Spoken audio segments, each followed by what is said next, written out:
আমি চলে এসেছি বাপের বাড়িতে। সবাই মানে মাজায় গামছা বেঁধে নিয়ে কাজ করছে। এখানে বেলপাতা তুলে আছে, এখানে একে দাও কাজ করছে। আচ্ছা, ও আমরা সব রুদ্রাক্ষ পড়েছি। চলো ভাই বোন ঠিক আছে সব। আর এই যে আমরা জাস্ট এইমাত্র এসে পৌঁছালাম, দাদা এসেনি। বম বম ভোলে। আচ্ছা, এই নে বম বম বলে বেড়াবো। হর হর মহাদেবের নাম করে শুরু করলাম আজকের ব্লগটি। আশা করি তোমাদের ভালো লাগবে। যদি ভালো লেগে থাকে তাহলে প্লিজ লাইক, শেয়ার, কমেন্টস এবং সাবস্ক্রাইব করে আমার পাশে থেকো। যারা পাশে রয়েছে তাদেরকে অনেক অনেক ধন্যবাদ। এখানে সেজদার সঙ্গে তোমাদের পরিচয় করিয়ে দিই। সেজদা রায়পুরে থাকে, ছত্তিশগড় রায়পুর। সেখান থেকে এসছে। তো দাদাকে শুনছি তুমি কখন এসছো? তো মোটামুটি 2:30-এর মধ্যে ঘরে ঢুকে গেছে। আর এখানে দাদার হচ্ছে সেজদার পরের জন, সেই দাদার ছেলে। ওকে একটু আদর করে দিলাম। চকলেট খাচ্ছে, একটু হাই হ্যালো করতে বললাম। সুন্দর কথা বলছিল, কিন্তু মাইক বাজছে, যে গানগুলো বাজছে তার জন্য আমাকে কথাগুলো আমি দিতে পারলাম না। আর বেলপাতা বাজতে শুরু করে দিয়েছি। 108টা বেলপাতা দিয়ে মালা করা হবে।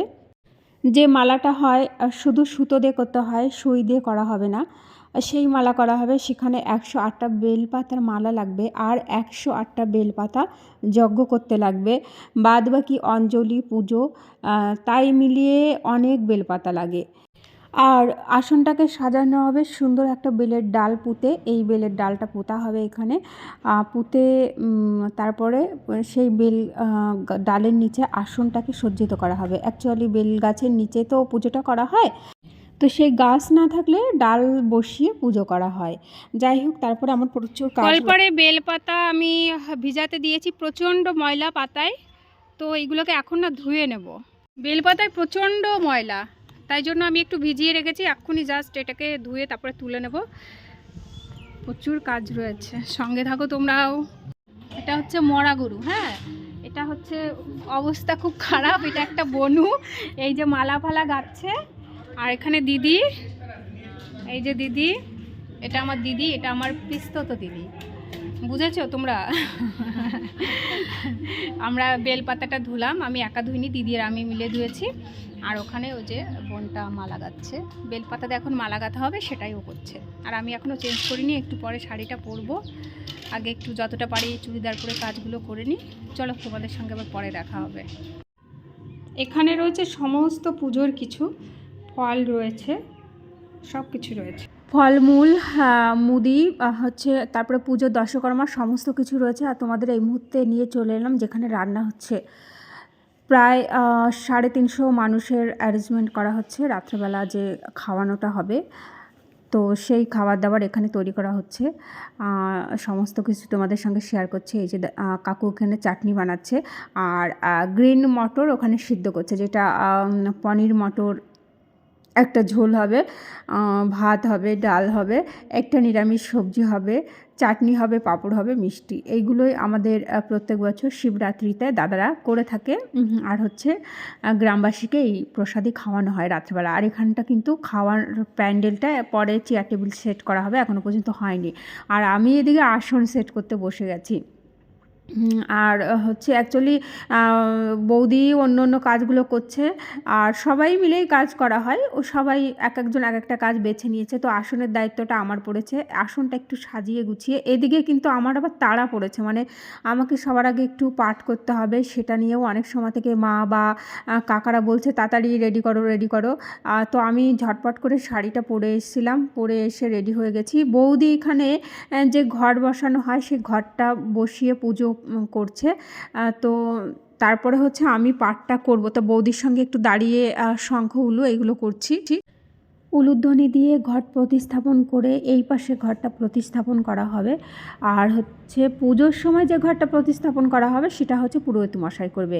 আর আমরা খালি ঘটগুলো প্রতিস্থাপন করছি, এখনও জল তুলে আনা হয়নি, মানে গঙ্গা তুলে আনা হয়।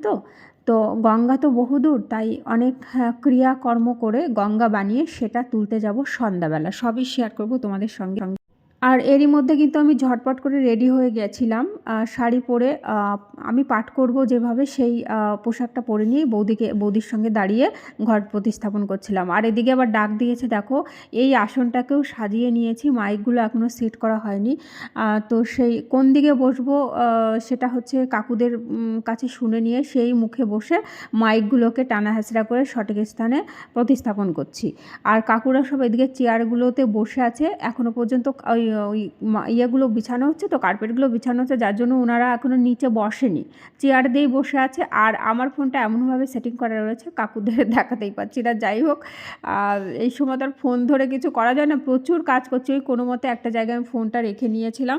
আর তার মধ্যে দিয়ে যেটুক যা হচ্ছে তাই দেখতে পাচ্ছ বা তোমাদের সঙ্গে আমি শেয়ার করছি। আচ্ছা, আমি বসে গেলাম পাঠ করতে, অনেক সময় ধরেই মানে বলা বলি হচ্ছে, তো আমি শুরু করব, তারপরে ওরা শুরু করবে।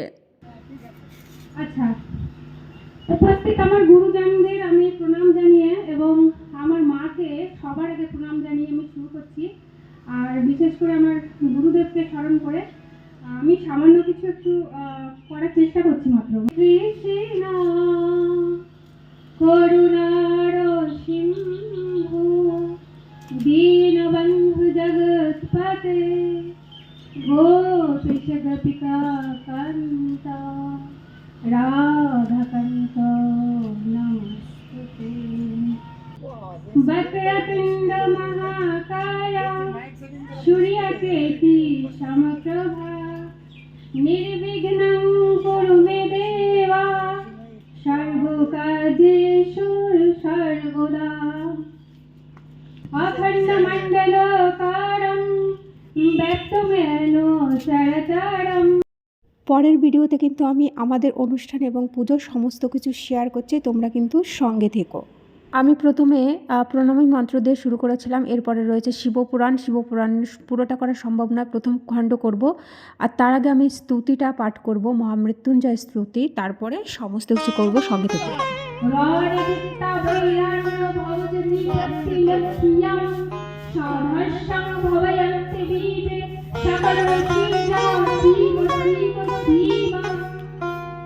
সুমতি দাও সুকর্ম